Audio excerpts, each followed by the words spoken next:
I was born a feminist Thanksgiving weekend 1975 at the first Women's Ordination Conference, WAC. A friend in charge of religious education for the Diocese of Rochester, New York, knew about the conference and insisted I should go. After working for 9 months as a salesperson at Sears, I had recently started to work part-time in an inner-city parish while beginning my studies on a master's in medieval history. I had no money to go to Detroit, stay in a hotel, and pay the conference registration fee. Several of us are going by car, so you can just come with us, answered Denise Mack, and you can stay in our hotel. Don't worry about it. Friday after Thanksgiving, hours before the sun rose, my brother-in-law drove me to the group's gathering point. We started the long drive to Detroit. Little did I know as I sat on the back seat behind the driver on that cold November morning that the conference I was going to would influence radically my worldview and give direction to my life for the rest of my days.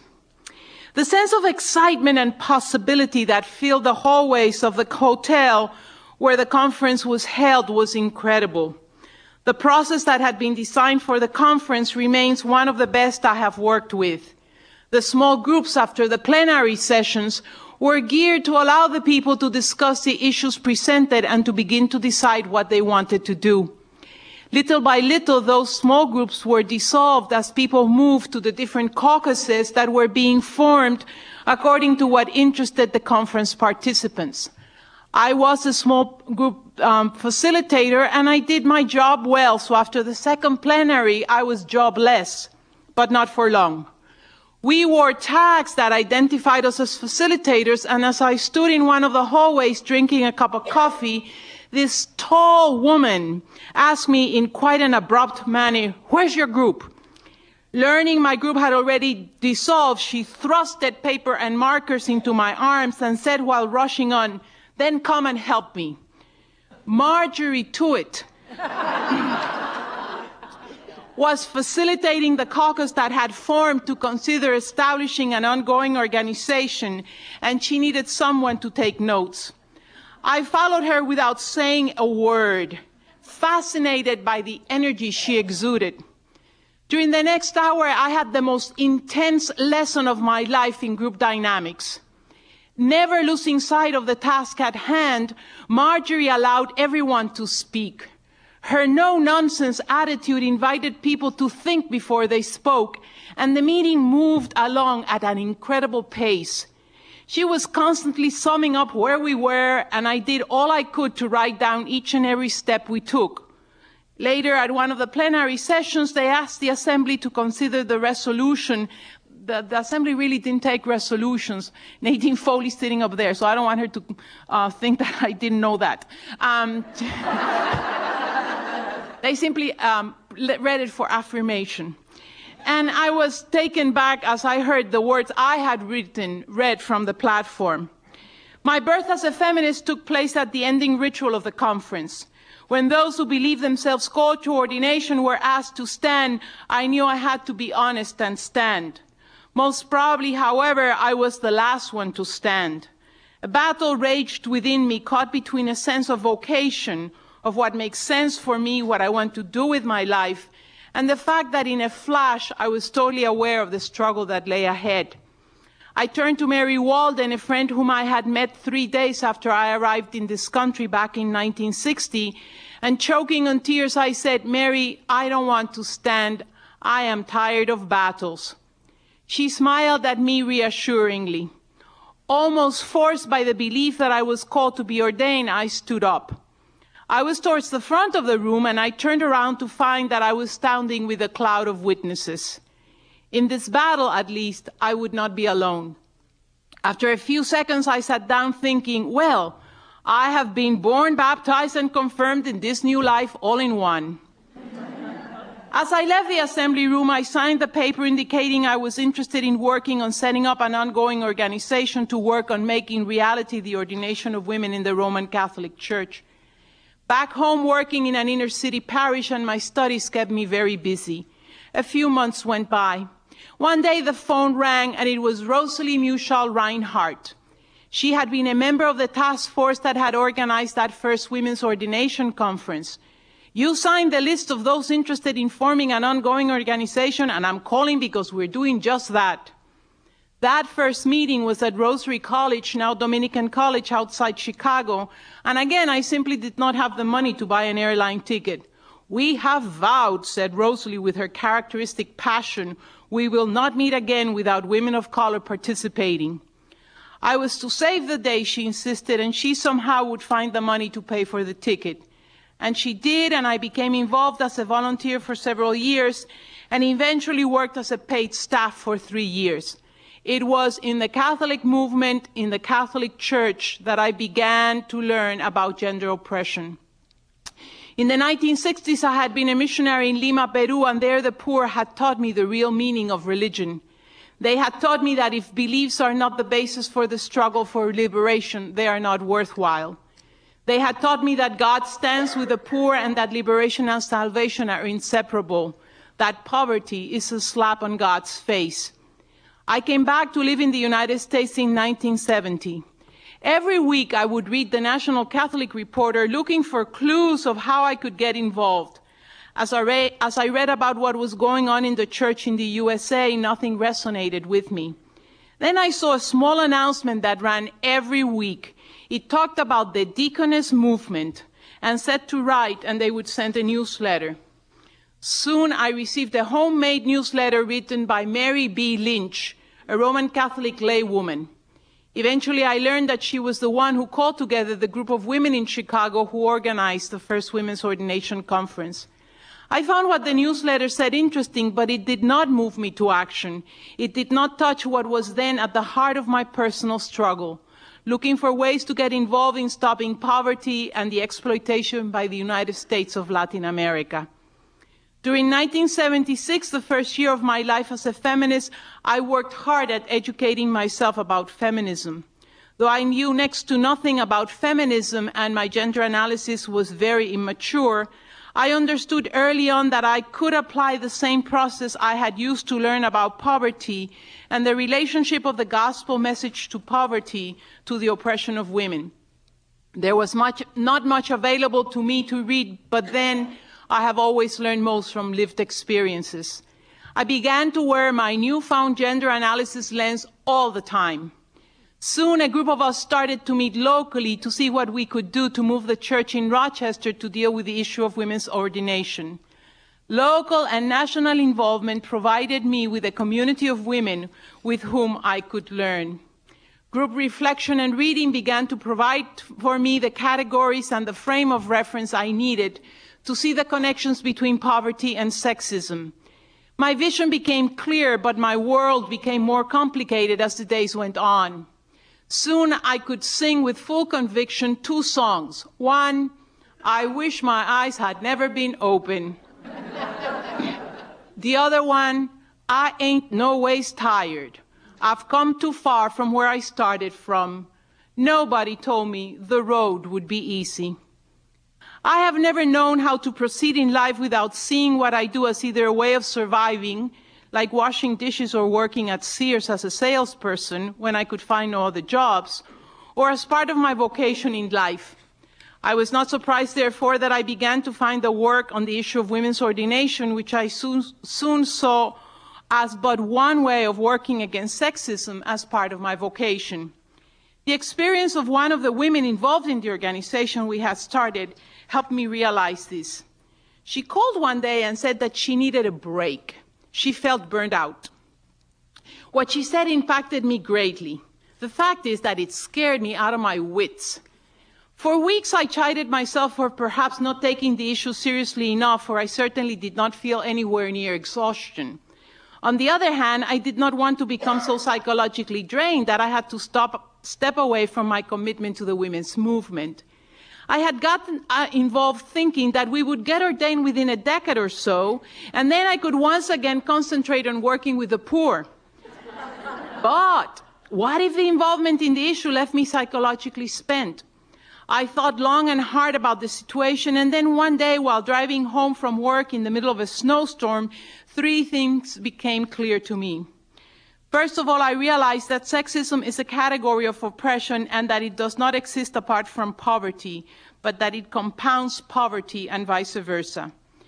In those early years of WAC, together with Rosalie Muschal-Reinhardt and Marjorie Tuitt, we designed a visual to explain the interconnections of sexism, racism, ethnic prejudice, and classism. Years later, reading Rosemary Radford Ruther, I learned what words to use when talking about what I had then realized. Second, as I slowly inched ahead on slippery roads, I could hear my mother saying the words with which she almost always ended her letters to me. As long as God gives us strength, the energy we need for the struggle, we will be all right. Mama has always insisted we should not ask God to free us from struggling, but rather we should be happy to have something to struggle for. What we need to do is to ask God to give us fuerzas para la lucha, strength for the struggle.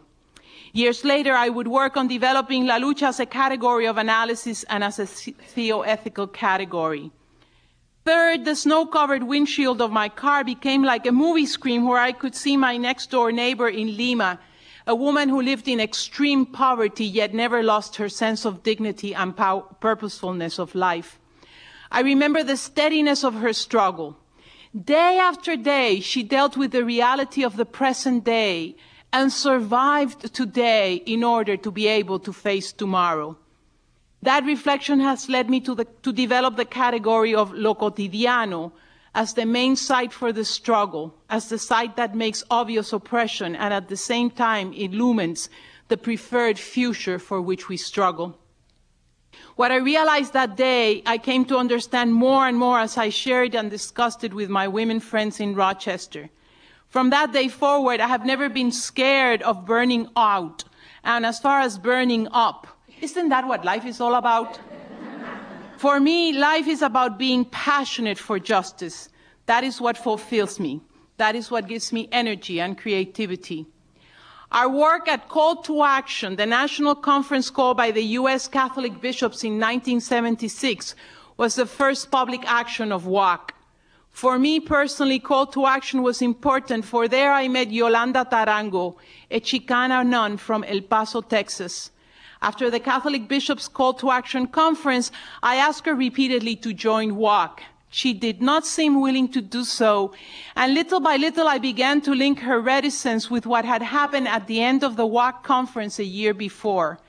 Maria Iglesias, then national coordinator of Las Hermanas, a Hispana-Latina women's organization, and Sean Copeland, representing the Black Sisters Conference, had made a brief statement to the largely white Women's Assembly. Sean had warned conference participants not to rebuild the walls of Jericho to keep Black and Latinas out after they had made it into the priesthood. Now, with Yolanda's help, I began to analyze and study the issue of racism, ethnic prejudice in the women's movement. I began to understand the complexities of the ethnic prejudice against Hispanics in the USA, its connection with racism, how ethnic prejudice is present in the women's movement, and the role it plays in oppressive structures. I realized that given that the vast majority of Hispanic Latinas in the United States are poor women, to work for justice for women in the church could be an effective way of working for justice for women in society. I soon was firmly convinced of two things. First, I needed to listen to the grassroots Hispanas Latinas just as I had learned to listen to the poor in Lima. Years later, Yolanda and I developed a method for doing mujerista theology that starts with the voices of grassroots Latinas. Several key theological, ethical claims have arisen from this conviction. First, mujerista theology is a liberative praxis. Second, grassroots Hispanas Latinas are organic theologians, for they are admirably capable of explaining their religious understandings and the role religion plays in their daily struggles. And third, the lived experience of grassroots Latinas is the source of mujerista theology. The second conviction was that I needed to bring to the table of WAC and other organizations in which I was participating the voices I was listening to. I needed to voice the perspectives and issues of Hispanas Latinas.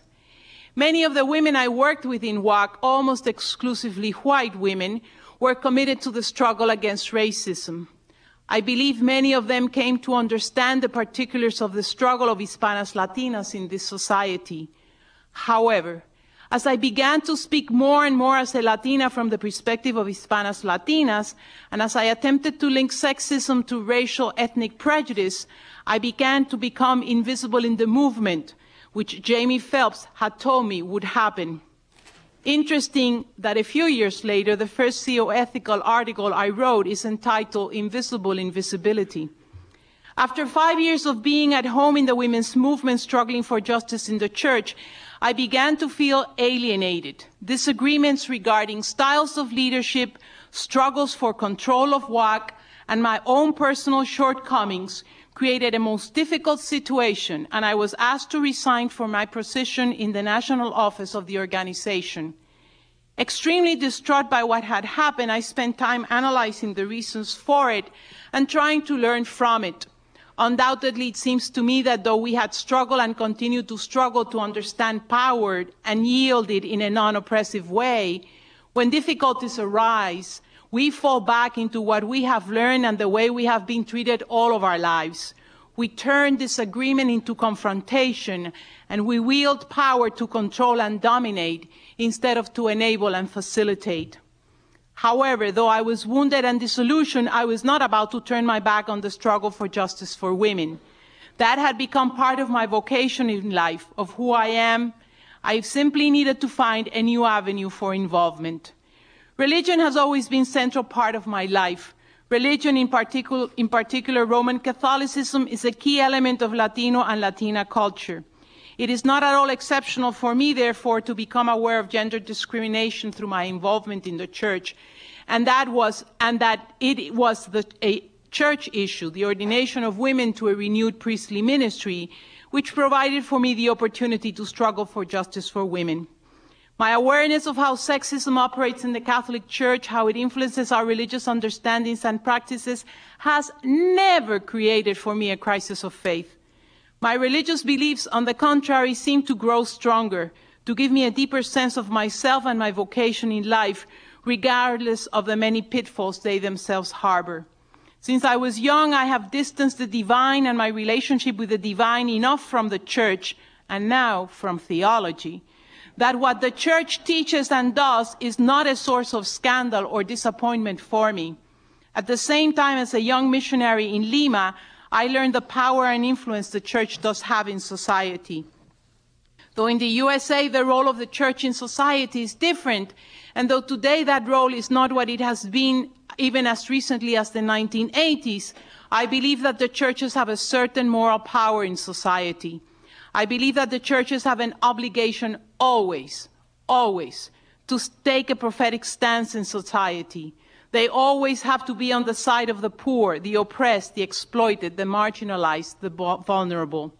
Furthermore, I believe that justice is a constitutive element of the gospel message. The gospel message is intrinsic to my worldview. It is an ongoing source of understanding. It is, most of the time, the backdrop against which I make judgments. It motivates me and sustains me. While working at WAC, I had begun to take courses in the Master of Divinity program at the seminary in Rochester. As I tried to sort out what to do next with my life, I knew that it would have to be related to the struggle for justice for women from the perspective of religion. I decided I would finish my theological degree and then return to what even to today gives me the greatest joy, working with grassroots Hispanas Latinas. I knew I had to look beyond Rochester at that point in my life, and through a whole series of events and the sisterly care of Beverly Harrison and Ardeth Hayes, I was able to go to study at Union Theological Seminary in New York. Yolanda and I had started to work on gathering the voices of grassroots Latinas, and I knew that while I studied, I could finish our book, Hispanic Women, Prophetic Voice in the Church. Mujerista Theology was born in the many conversations Yolanda and I had with groups of Las Hermanas all around the country. It was born in the many struggles we had as Hispanas Latinas with those who controlled church structures, so we could have our voices heard and taken into consideration. It was born out of the conviction that we had to speak for ourselves or we would continue to be invisible, or at best, Hispanic Latino men would speak for us. But the elaboration of mujerista theology, putting Hispanic Latinos' theological understandings in writing and getting them noticed by others, that never would have happened without the community of which I was a part at Union Theological Seminary in the 1980s. Angela Bauer, Elizabeth Bounds, Pamela Brubaker, Katie Geneva Cannon, Hyun-Kyung Chung, Marilyn Legg, Margie Mayman. How much I learned from them as we took courses together, as we spent time reading each other's work and commenting on it, as we cried and laughed together.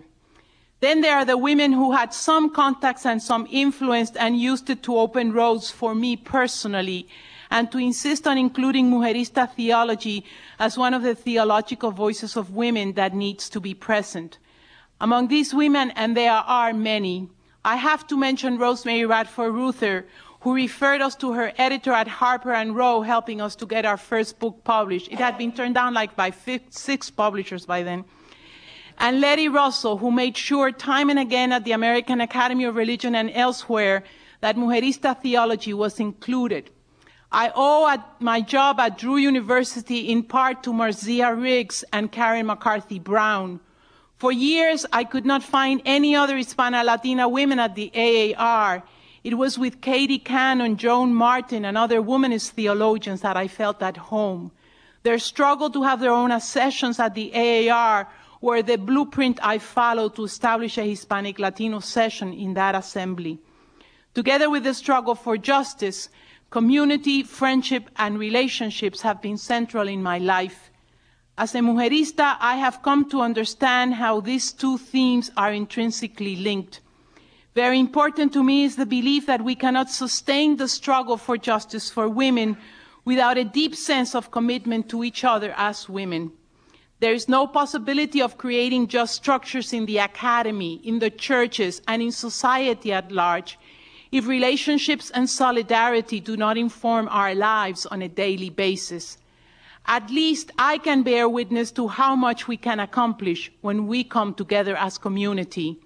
I can also bear witness to how destructive we are when we forget about each other or use each other and the movement for our own self-aggrandizement. For me, the struggle for justice for women is part of who I am. It is therefore, for me, a religious issue. My most profound religious experiences have happened in the midst of la lucha. As Betty Bonchais always says, I pray best with a picket sign in my hand. And la lucha is what gives meaning and joy to my life. In la lucha, I find God time and again. Yes, for me, la vida es la lucha. We must struggle to create community if we are to contribute to making justice for women a reality in our lives and our world. Muchas gracias.